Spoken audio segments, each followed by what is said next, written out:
4.6 Rational Functions. In this section, we are going to learn how to find the domain of a rational function, understand the characteristics of rational function and their graphs, find the vertical asymptote, find the horizontal asymptote, and graph the rational function. Rational function is a function defined by an equation of the form. We have the function f of x is equal to px over qx. P and q, both of the function, they are polynomials. And your q of x cannot be equal to 0 because your q is on the denominator. So you have a fraction form. With the fraction form, numerator and the denominator, both of them, they are polynomial function. Find the domain of the rational functions. When we have the function f of x is equal to px over qx, qx is the denominator of the function, and qx cannot be equal to 0. Thus, the domain of the rational function must exclude all values of x for which q of x equals 0. In other words, finding the domain of the rational function, we just simply to set the denominator part equals 0, and then from there we solve for x. So this example, we have to find the domain of this function f of x. So now I just simply to set the denominator, this part equals 0. So x squared minus 7x plus 12. I set that equals 0. Trinomial. So we use a factor form. Finding the factor form to see whether we can factor out. X squared, that means x times x. Product of 2 is 12. Summation of those two has 7. I will say it's 5 and I will say it's 4 and 3. This is 4. I went too fast. Now, in order to get the middle term is negative 7, we need to have both of the number carry the negative sign. And then, when you do the product of these two numbers, negative times negative, you will get the positive 12. So this is the right factor form. Now, from the factor form, we can solve for the root of x. So x equals 4. Or x equals 3. So that means on the number line we have the negative infinity up to positive infinity, right? So you can pick whatever number you want on the number line. Only two numbers you cannot take it. One number is 4, another number is 3. So when the function comes to these 2 points, it will tend to either asymptote or discontinue. So these 2 points we have to avoid. That happen on your denominator. So now, finding the domain by using the interval notation, domain, we will have negative infinity up to this point 3, right? And then we skip 3, continue from 3 up to 4, and then we skip 4. After 4, go to positive infinity. So you will have the 3 interval of the domain that represent your function f of x. So we write on the notation has negative infinity up to 3. So it's open, close, open parenthesis, union, open another parenthesis, put a 3, 4. This is second interval. Close it, union, open the third parenthesis, put a 4, infinity. So this would be the interval notation that represent your domain. 2 points you have to avoid are 3 and 4.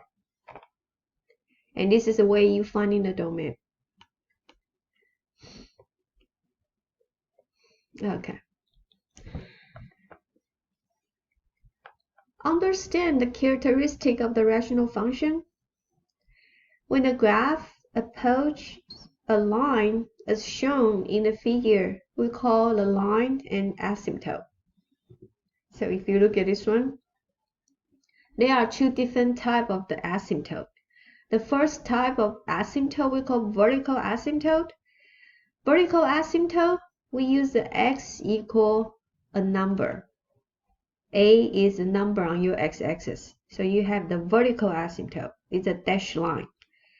When you see the dashed line that represents your vertical asymptote, that means when the graph approaches to this vertical asymptote, it will just very close to the asymptote, but never touch or cross over the asymptote line.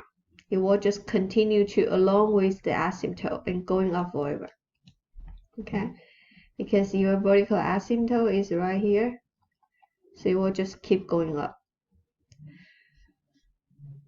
So vertical asymptote of a graph of this function if f of x either increases or decreases without bound.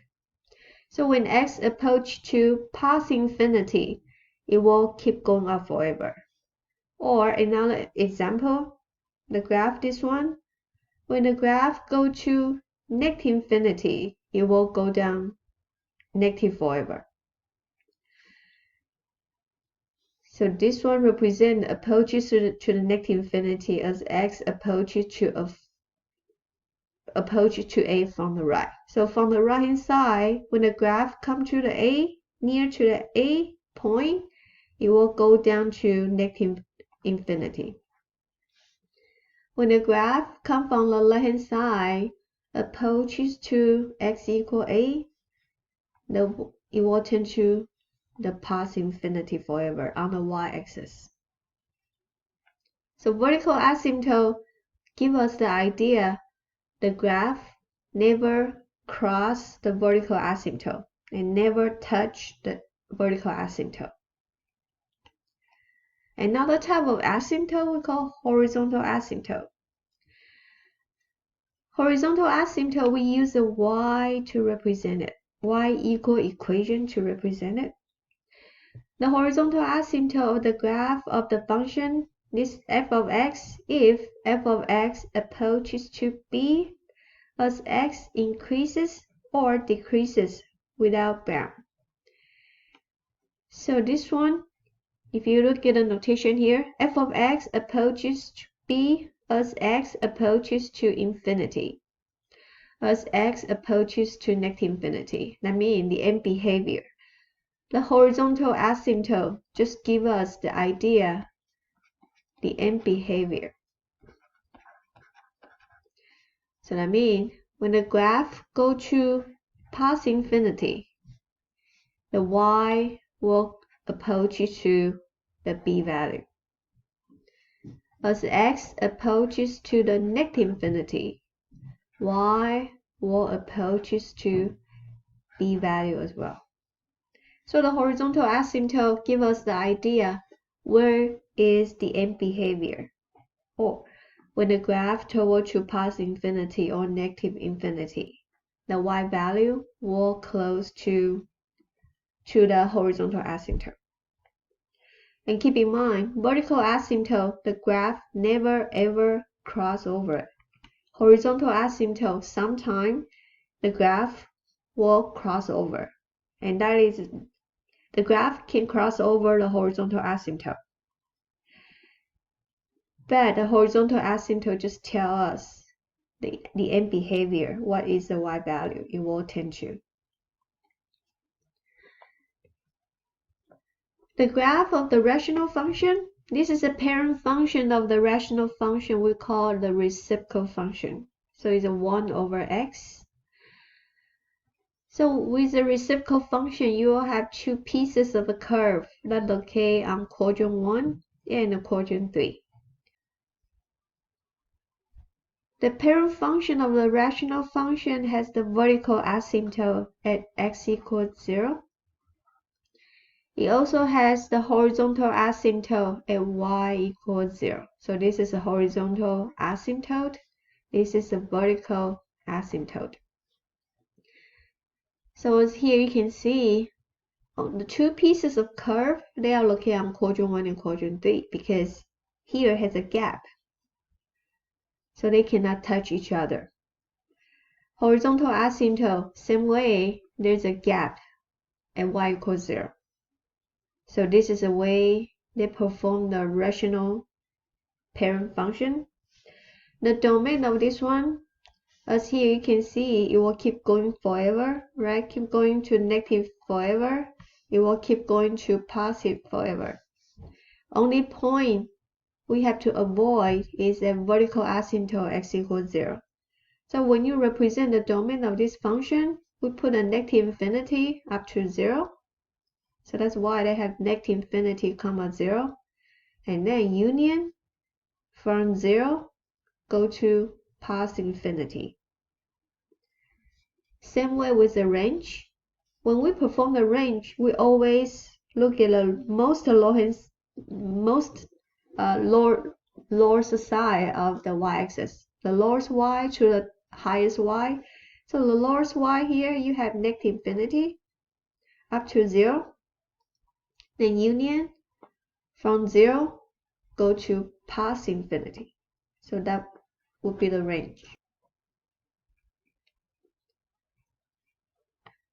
The reciprocal function has a horizontal asymptote of y equals 0 because the end behavior of the function, when the end behavior approaches to infinity, let me write down here, as x approaches to positive infinity, f of x will approach to 0 because your horizontal axis is equal to y equals 0. So this is the end behavior value of your y. As x approaches to negative infinity, so the y value will close to 0 as well. So this point 0 just gives us the idea, the end behavior y value.